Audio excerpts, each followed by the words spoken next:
What's up guys, it's Smart Van here, and in today's video I want to talk about the work I've been doing on insulation. So as you guys might have noticed, I have some new stuff over here behind me. If you guys remember in my previous videos, the base Cascade Campers install doesn't actually insulate all the exposed metal, which is fine. I mean, I talked to Zach about this, and his whole philosophy is, insulation only slows down how much heat your van loses or how much cool your van loses, right, relative to outside. And if you find yourself really suffering in the cold here, for instance, you should just drive south because you're mobile. And I think that's a very good philosophy. Makes a lot of sense. However, just personally, I have found that adding insulation has made my life a little bit more enjoyable in the van. So first of all, Zach is right. Having the insulation doesn't actually make the van any warmer by itself. The insulation simply keeps the heat in that I generate, or that, for instance, I may get from my car's heater. However, I found that the difference is pretty large. In fact, it's just a lot more comfortable to go to sleep at night because of the insulation. Let me show you guys what I've added. So as you can see, this is the kit from Wayfarer Vans. And, this was one of the solutions I was looking at, and I ultimately chose Cascade Campers for a variety of reasons, but they do make and sell their insulation separately, and their insulation is kind of clever actually. It's all magnetically attached, so you can see all of this insulation is custom fit to the ProMaster City, and it comes with magnets on the back, and you simply just snap the magnets in place and there you go. It's all removable basically, which is nice. And you can see I've cut holes for the lighting, etc. It comes with holes for this light. And to get it behind the Cascade Campers installation, I had to cut some pieces out and put them in place. But yeah, that's the insulation. Here's the other side. You can see that I've actually replaced the wood panel that the Cascade Campers install came with, because I found that this is actually more effective. And you can see why. It's because behind here, the Cascade Camper comes with this insulation built in, right? This is some sort of like pretty solid foam, but there's also plenty of panel that is just exposed metal, and the wood panel would just sit behind it. So in the future I might add the wood paneling back on because it looks pretty good. As you can see over here, I have the wood panel still, but behind it is actually the Wayfarer Vans installation. Alright, so I emailed Ian, who is the founder of Wayfarer Vans, and he provided some more info on the insulation.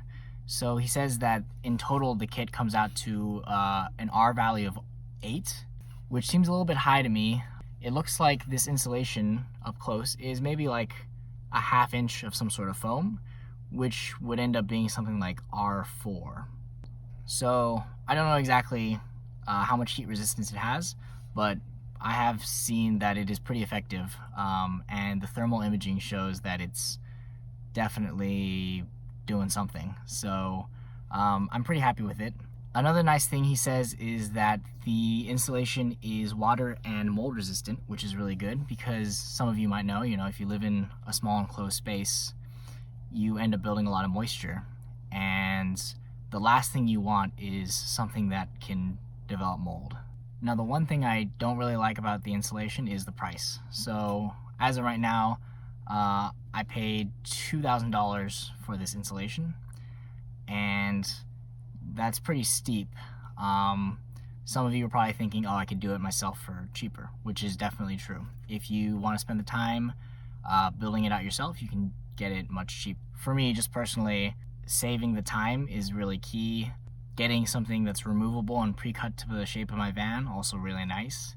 Whether or not it's worth it for the money is still a little iffy. I would definitely do it if it were cheaper. But at this price, I think you have to decide for yourself if it's worth it for you. But either way, insulation, fantastic. Either buy this kit, which is really awesome, right? The mold resistance, the high level of insulation, and the fact that it's removable is really, really nice. Or you can roll your own. So some of you might have been noticing that I've been throwing in some thermal imaging every now and then, And the reason I have this is because I purchased a thermal camera. Now, they're not nearly as expensive as I thought they would be, and I thought it would be good to just cover my bases and make sure that I'm doing this insulation job correctly. So here is the outside of my van, and I have the heat turned on to max, and you can see where the heat is leaking out of the van, probably because the engine's running. Here's another clip of me looking inside my van with the heat turned on to max and it being pretty cold outside as well. So you can see that the window is open, I've removed the panel and the curtains, and all that purple is representing the cold coming in. And over here you can see, you know, the wood panel and the Wayfarer's insulation behind that is protecting us, but the edges are purple, right? That's where the exposed metal is.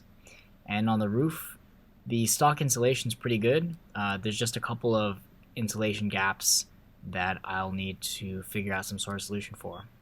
And over here, I haven't yet used the Wayfarer's insulation, so you can see that there's a little bit of an insulation leak behind this wood paneling, and same on the other side. So I'm gonna have to install that. And here's what it looks like underneath that roof, which confirms that there is indeed insulation on top. There are a lot of nooks and crannies as well that I ended up adding some thinsulate insulation to, just to further increase the insulation. Over here I've removed the two back panels and I've added Dynamat to further reduce road noise, and I'm just going to go ahead and use some 3M adhesive to add some of this thinsulate back there. From then on, it's just a matter of stuffing that insulation into as many crannies and nooks as I can, and, you know, cutting out big slices and just putting them in there.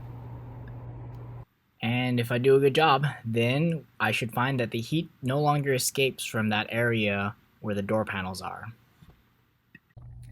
Alright guys, that's it for my video on insulation. Thanks a lot for watching, and if you have any questions, drop them in the comments section and I will get back to you.